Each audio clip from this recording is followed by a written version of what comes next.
Good morning everyone welcome back to my channel. आशा करी तोमरा सबाई खूब भालो आछो और सुस्थ आछो। बाजे एखन घड़ीते 8:30 मतन और एखन थेके भिडियोटा आमी शुरू करलाम। गतकालके तोमादेर साथे कोनो भिडियो किन्तु शेयर करते पारिनी। गत परशु दिनेर भिडियोते बोलेछिलाम जे शरीरटा बेश खाराप लागছে। तारपर रात्रेबेला थेके तो ज्वर चले आसलो। कालकेও सारादिन प्राय ओरकम दुर्बल भावेই केटे गेছে। तो सेई कारणेर जोन्नो कोनो भिडियो करा हয়নি और तोमादेर साथे शेयर कराও किन्तु हয়নি। तबे आजके सकाल थेके शरीरटा किन्तु एकदमই ठीक आछे। तो सेई कारणेर जोन्नो भाबलाम जे चलो भिडियोटा तोमादेर साथे शेयर करी।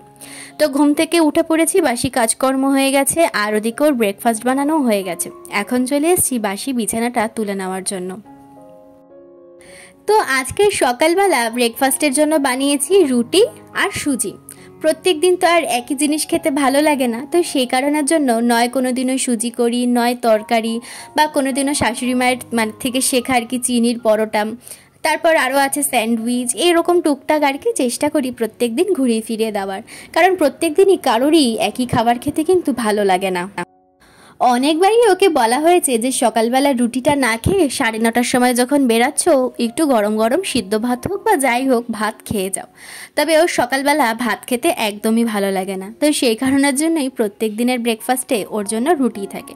তবে আমি রুটিটা খেতে খুব একটা ভালোবাসি না, তাই কোনো কোনো দিন সকালবেলা আমিও ব্রেকফাস্টে রুটি খেয়ে নিই, আর নয়তো যখন বেলায় ভাত বসাই আমার জন্য একটুখানি ভাত করে নিই। প্রথম যখন এখানে এসেছিলাম না, কাজের কোনো ঠিক ঠিকানা বুঝতে পারতাম না। ওই যে বলে না, প্রথম সংসারের হাল ধরতে গেলে ভীষণ কিন্তু কষ্ট করতে হয়। তো ওই ছিল আমার একটা ব্যাপার। প্রথম তো কিছুই বুঝতে পারতাম না কত তাড়াতাড়ি কাজ কমপ্লিট করব, কারণ একটার সময় ও চলে আসবে, ওকে খেতে দিতে হবে। কারণ ও আবার খেতে আসলে একটুও বসতে চায় না, আসার সাথে সাথেই ওকে খেতে দিয়ে দিতে হবে। তো সব মিলিয়ে না তখন সকালবেলা নিজের খাওয়ারটুকুনিও সময় পেতাম না। তারপর আস্তে ধীরে এখন কিন্তু আমার সমস্ত কিছুই অভ্যাস হয়ে গেছে। 2 ঘন্টার মধ্যে আমার সমস্ত কিছু কাজবাজ কিন্তু হয়ে যায়। আর তোমরা দেখতেই পাও, ঘর বলতে তো এই দুটো ঘর আর রান্নাঘরটা, বেশিক্ষণ কিন্তু লাগে না ঘর পরিষ্কার করে রান্নাবান্না করে আর কি সব কিছু কমপ্লিট করতে। তো যাই হোক, ওদিকে আমার বিছানা গোছানো হয়ে গেছে আর এই জামা কাপড়গুলো আমি তুলে নিলাম। আর এই জামা কাপড়গুলো এখন গুছিয়ে ভাঁজ করে রেখে দেবো সেলফে। প্রথম যেখানেই যাই না কেন বিয়ের পরে, সেখানে কিন্তু অ্যাডজাস্ট করা একটু সমস্যা হয়ে যায়। আমিও যখন এখানে প্রথম এসেছিলাম না, জামা কাপড় কোথায় রাখবো এগুলো নিয়েও আমার কিন্তু একটু সমস্যা হতো। কারণ এতদিন জানতাম ভালো জামা কাপড় থাকে আলমারিতে, আর এখন আমাদের ভালো জামা কাপড় থাকে ট্রলিতে। তো তখন তো কনফার্ম ছিলাম না যে এখানে আমাদেরকে কতদিন থাকতে হবে না হবে। তো এখন যখন বুঝতে পারছি হালকা হালকা যে কতদিন থাকতে হতে পারে, তাই দুজনেই ঠিক করছিলাম গত পরশু দিনকে যে এর মধ্যে একটা প্লাস্টিকের র্যাক অর্ডার করব, যেটা দেখতে অনেকটাই আলমারির মতন। আর ট্রলিগুলোতে জামা কাপড় রাখবো না। জামা কাপড় তো এবার বাড়ি থেকে অনেক কমিয়ে নিয়ে এসেছি, কারণ যেই জামা কাপড়গুলো আমাদের পরা হতো না সেই সমস্ত জামা কাপড় ধরে বাড়িতে রেখে এসেছি। এখন আছে কয়েকটাই জামা কাপড় যেগুলো এখানে এদিক ওদিক পরে যাওয়ার মতন, আর একটু ভালো জামা কাপড়। তো যাই হোক, এখন দেখো চলে যাচ্ছি দোকানে। আজকে যেহেতু বৃহস্পতিবার, তো আজকে একটুখানি বৃহস্পতিবারের ঘট পাতবো, তো সে কারণের জন্য পান আর কলাটা সবার আগে আমি নিয়ে আসতে গেছি দোকান থেকে। তো এসে তো দেখলাম যে সামনের দোকানে পটল বিক্রি করছে। দাম শুনে কিন্তু আমার মাথায় হাত পড়েছে। 1 কেজি পটলের দাম বলছে 140 টাকা, মানে হাফ কেজি 70 টাকা করে। তো মিস্টার চক্রবর্তীকে জিজ্ঞাসা করলাম, ও বললো থাক তুমি ছেড়ে দাও, এখন আর নিও না, কারণ আর সানডেতে 3 দিনই বাকি আছে, আর সানডেতে তো আমরা দূরের বাজারটাতে যাবই, তখন না হয় ওখান থেকে নিয়ে নেব। তো কাছাকাছির বাজারটাই গেলে না আমরা পটল বলো, তারপর শাক ঠাকগুলো না সেরকম একটা পাই না। তবে দূরের বাজারটায় গেলে সমস্ত কিছুই কিন্তু পেয়ে যাই। তবে হ্যাঁ, প্রত্যেক সপ্তাহে পাই না, তবে মাঝে মধ্যে কিন্তু একটু তাড়াতাড়ির দিকে গেলে পাওয়া যায়। তো তোমরা আমাকে অনেকেই বলেছো যে চেন্নাইয়ের মার্কেটটা ঘুরিয়ে দেখাতে। তো আগের সানডেতে ইচ্ছে ছিল, তবে আগের সানডেতে না আমরা যাইনি। তো এই সানডেতে যখন যাব তখন তোমাদের সাথে চেন্নাইয়ের মার্কেটটা শেয়ার করব। এটা হচ্ছে একটা পাইকারি বিশাল বড় সবজির বাজার আছে, আর তার সাথে আছে প্রচুর আর কি শপিং মল, একসাথে অনেকগুলো শপিং মল। তো আগের বছর পূজার সময় একদিনে আমরা কিন্তু সবগুলো শপিং মল ঘুরে দেখতে গেছিলাম, আর কিছু কেনাকাটাও করেছিলাম। তো এবারেও চেষ্টা করব তোমাদের সাথে সেই সমস্ত কিছু শেয়ার করবার। তো এদিকে রেডি হয়ে খেয়ে দিয়ে মিস্টার চক্রবর্তী চলে গেল দোকানে। আর চলে গেছিলাম মেসে। তো আজকে কি রান্না করব সেটা তোমাদেরকে একটু পরে বলছি। তার সাথে গন্ধরাজ লেবুটা জাস্ট ফাটাফাটি লাগবে, তো সেই কারণের জন্য ফ্রিজ থেকে এনে দিল একটা গন্ধরাজ লেবু, আর আমাকে দিল একটা বারবন বিস্কিট।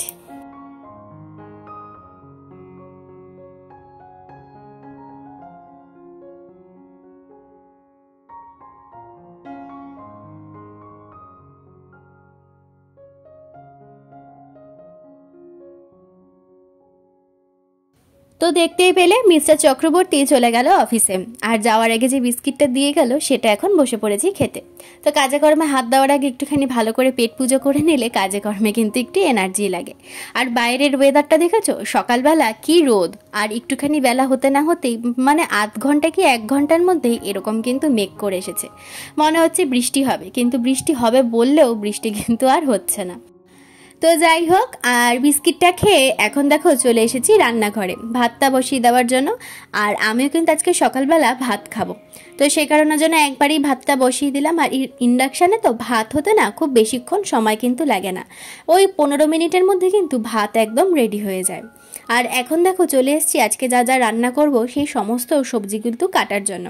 তো আজকে রান্না করব পেঁয়াজের ডাল আর পাঁচমেশালির তরকারি, আর খাওয়ার সময় করব গরম গরম ডিমের অমলেট। আর আমরা কি বলতো, কলকাতার থেকে এতটা দূরে, তো সমস্ত সবজি যেদিনকে পাই সেদিনকেই দুজনে ঠিক করে ফেলি যে আজকে পাঁচমেশালির তরকারিটাই করব। দুজনেই ভীষণ ভালো খাই, তো সেই কারণের জন্য আজকে কিন্তু পাঁচমেশালি তরকারি করব বলেই ঠিক করলাম। তবে সবজিগুলো আনা হয়েছিল গত সোমবার দিনকে। ঝিঙাটা না একটু শক্ত টাইপের হয়ে গেছে, তো কি ঝিঙাটা নষ্ট করব, তাই ভাবলাম যে চলো পুরো ঝিঙাটাই কিন্তু দিয়ে দিই। এই সমস্ত খুঁটিনাটি রান্নাবান্না কিন্তু আমার শাশুড়ি মায়ের কাছ থেকেই শেখা, জানো তো। বিয়ের পর যখন প্রথম শ্বশুর বাড়িতে গেলাম, তারপরে কিন্তু শাশুড়ি মা রান্নাঘরে আমাকে ঢুকতে দিত না, ওই নিজেই কিন্তু সমস্ত রান্নাবান্না করত। তারপর যখন ঠিক হলো যে চেন্নাইতে আসবো, তার আগে থেকে মা কিন্তু আমাকে টুকটাক রান্নাবান্নাগুলো করতে দিত, যেগুলো পারতাম না সেগুলো নিজে পাশে দাঁড়িয়ে থেকে আমাকে শিখিয়েও দিয়েছে। তো যেরকম রয়েছে আলুর পরোটা, তারপর ঘুগনি, এগুলো আমি সত্যি কথা করতে কিন্তু পারতাম না, তো এগুলো সমস্ত কিছুই মায়ের কাছ থেকেই শেখা। শুধু সব কিছুর মধ্যে একটাই আফসোসের বিষয় হচ্ছে বেশি দিন শ্বশুরবাড়িতে থাকতে পারিনি। আমার জীবনের সবথেকে ভয়ঙ্কর অভিজ্ঞতা হচ্ছিল ওই 5টা মাসের। 5টা মাস থাকবার পর আমি কিন্তু চেন্নাইতে এক প্রকার বাধ্য হয়ে চলে এসেছিলাম। আমি চলে আসিনি, আমাকে সবাই মিলে কিন্তু এখানে এসে দিয়ে গেছিলো। তোমরা যদি সেই ভয়ঙ্কর অভিজ্ঞতার কথা শুনতে চাও আমাকে কিন্তু কমেন্ট করে জানিও, তাহলে আমি নেক্সট ব্লগে তোমাদের সাথে সেটা শেয়ার করব। মানে ভয়ঙ্কর মানে কি, খুবই ভয়ঙ্কর একটা অভিজ্ঞতা আমার সাথে ওটা ঘটেছিল। কারণ আমি জানি না কে এটা বিশ্বাস করবে না করবে, আমি এটা জানি না, ঠিক আছে। আর শ্বশুরবাড়ির লোকও এটা প্রথমের দিকে বিশ্বাস করতে চায়নি, তার কারণ তারা নিজেদের বাড়িতে থাকে, নিজেদের বাড়িতে থেকে এরকম ঘটনা ঘটতে পারে তারাও সেটা কিন্তু আশা করতে পারেনি। তো সেই কারণের জন্য প্রথমের দিকে কেউই ঘটনাটা অতটা বিশ্বাস করেনি, কিন্তু আস্তে আস্তে সবাই সেটা অনুভব করেছে, ফিল করেছে, এবং তারপর গিয়ে কিন্তু সে ঘটনা বিশ্বাস করেছিল। তো যাই হোক, সেসব কথা একদিন পরে হবে। যদি তোমরা শুনতে চাও আমাকে কমেন্ট করে জানিও, আমি তোমাদের সাথে শেয়ার করব। আর দেখো, তোমাদের সাথে কথা বলতে বলতে দেখালামই আমার কিন্তু সবজি কাটা হয়ে গেছে, আর এদিকে কিন্তু পেঁয়াজের ডালটাও আমার হয়ে গেছে। তারপরে রান্না বলতে আমার পাঁচমেশালির তরকারিটাই বাকি ছিল, সেটাও কিন্তু হয়ে গেছে। আর খাওয়ারের আগে করব হচ্ছে গরম গরম ডিমের অমলেট। এখন করে রাখবো না, আর একটা ডিমে আসতে গন্ধ হয়ে যায়, আর ঠান্ডা হয়ে গেলে অমলেটটা খেতে ভালোও লাগবে না। আর এখানে দেখো সব কিন্তু আমার রেডি হয়ে গেছে।